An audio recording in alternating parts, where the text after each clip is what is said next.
Welcome back சின்னூஸ் cooking. நாம் இன்றைக்கி பார்க்க போகிறது சில்லி பொட்டேட்டோ. உருளைக்கிழங்குனாலே குட்டீஸ்லேருந்து பெரியவங்க வரைக்கும் எல்லாருக்குமே ரொம்ப பிடிக்கும். உருளைக்கிழங்குனாலே பொதுவாக பொரியல் பண்ணி தான் பார்த்துருக்கோம். ஆனால் இன்றைக்கி ரொம்பவே டிஃப்ரெண்ட்டான ஸ்டைலில் சில்லி பொட்டேட்டோ பண்ணலாம் வாங்க.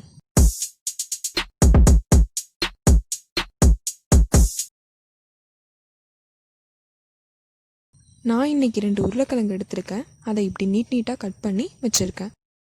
இப்போ இதில் தண்ணி ஆட் பண்ணுறோம். பார்த்தீங்கன்னா உருளைக்கிழங்கு முழுகிற அளவுக்கு தண்ணி ஆட் பண்ணியிருக்கேன். இப்போது தேவையான அளவுக்கு உப்பு ஆட் பண்ணிக்கலாம். ஆட் பண்ணிவிட்டு அதை நல்லா கலந்து விட்டுட்டு ஒரு 30 மினிட்ஸ் அப்படியே வச்சிடலாம்.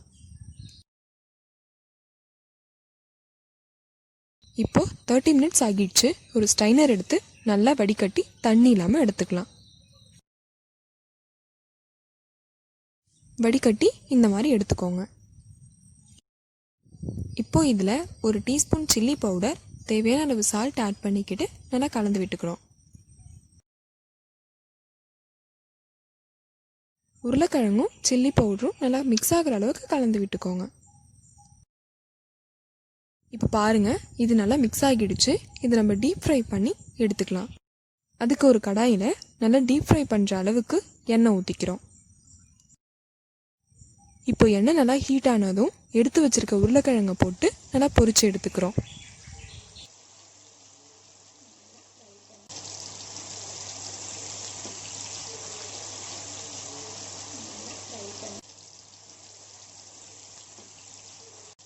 இதை மீடியம் ஃப்ளேமில் வச்சு ஃபிங்கர் சிப்ஸுக்கு ஃப்ரை பண்ணி எடுத்துக்கிற மாதிரி எடுத்துக்கலாம்.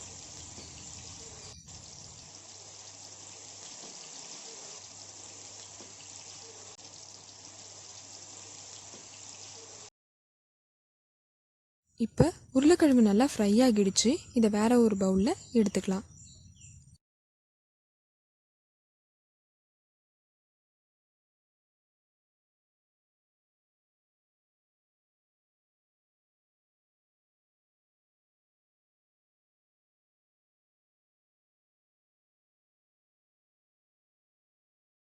இப்போ இன்னொரு கடாயில் 3 டேபிள் ஸ்பூன் ஆயில் ஊற்றி ஆயில் ஹீட் ஆனதும் கட் பண்ணி வச்சுருக்க பூண்டு, பச்சை மிளகாய் போட்டு பூண்டு நல்லா கோல்டன் ஃப்ரை ஆகிற வரைக்கும் வதக்கிக்கிறோம்.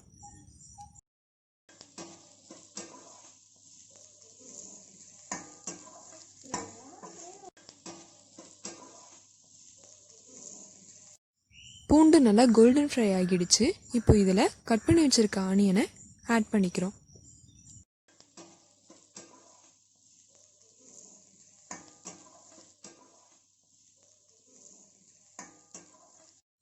ஆனியனை நல்லா கோல்டன் ப்ரௌன் ஆகுற வரைக்கும் வதக்கிக்கோங்க.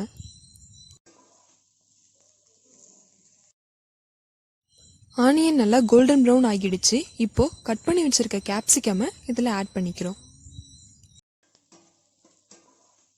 கேப்சிகமில் பார்த்தீங்கன்னா வைட்டமின் சி, ப்ரோட்டீன்லாம் இருக்கிறதுனால இது உடம்புக்கு ரொம்பவே ஹெல்தி.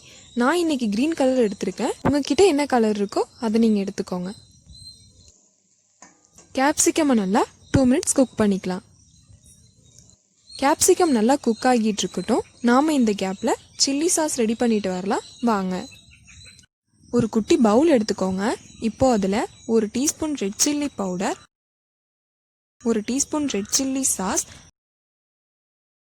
கொஞ்சமாக தண்ணி ஆட் பண்ணிக்கிட்டு இது நல்லா பேஸ்ட் கன்சிஸ்டன்சிக்கு மிக்ஸ் பண்ணிக்கோங்க.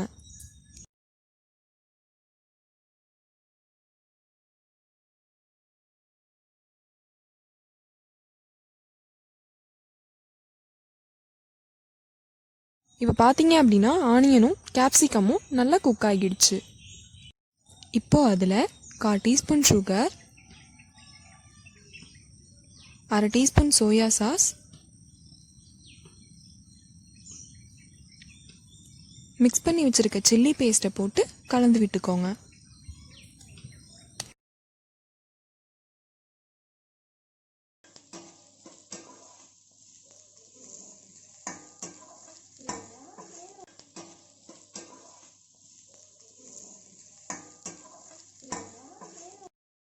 இப்போ இதில் ஒரு டீஸ்பூன் வினிகர் ஆட் பண்ணிக்கிறோம்.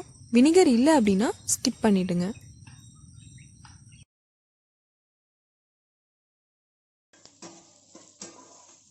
இது நல்லா கலந்து விட்டுட்டு தேவையான அளவுக்கு சால்ட் ஆட் பண்ணிக்கோங்க.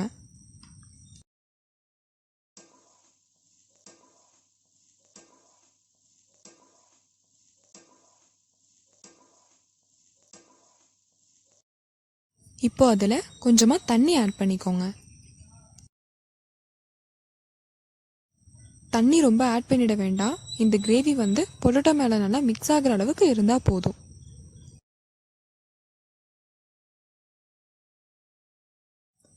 இப்போ இந்த ஸ்டேஜில் ஃப்ரை பண்ணி வச்சுருக்க பொட்டேட்டோவை ஆட் பண்ணிக்கலாம்.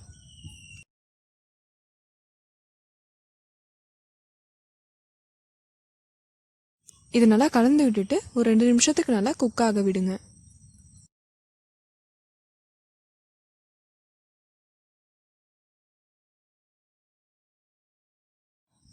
பார்த்தீங்கன்னா 2 நிமிஷம் ஆகிடுச்சு. நம்மளோட ரொம்பவே சூப்பரான சில்லி பொட்டேட்டோ ரெடி. இது வேற ஒரு பிளேட்டில் ட்ரான்ஸ்ஃபர் பண்ணிக்கலாம். பார்த்தீங்களா ஃப்ரெண்ட்ஸ், பார்க்கவே ரொம்ப கலர்ஃபுல்லாக இருக்குல்ல. இந்த ரெசிபியை உங்கள் வீட்டில் ட்ரை பண்ணுங்கள். பிடிச்சிருந்துன்னா ஷேர் பண்ணுங்கள், லைக் பண்ணுங்கள், சப்ஸ்கிரைப் பண்ணுங்கள். மறக்காமல் பக்கத்தில் உள்ள பெல் பட்டனை ப்ரெஸ் பண்ணுங்கள். Bye friends.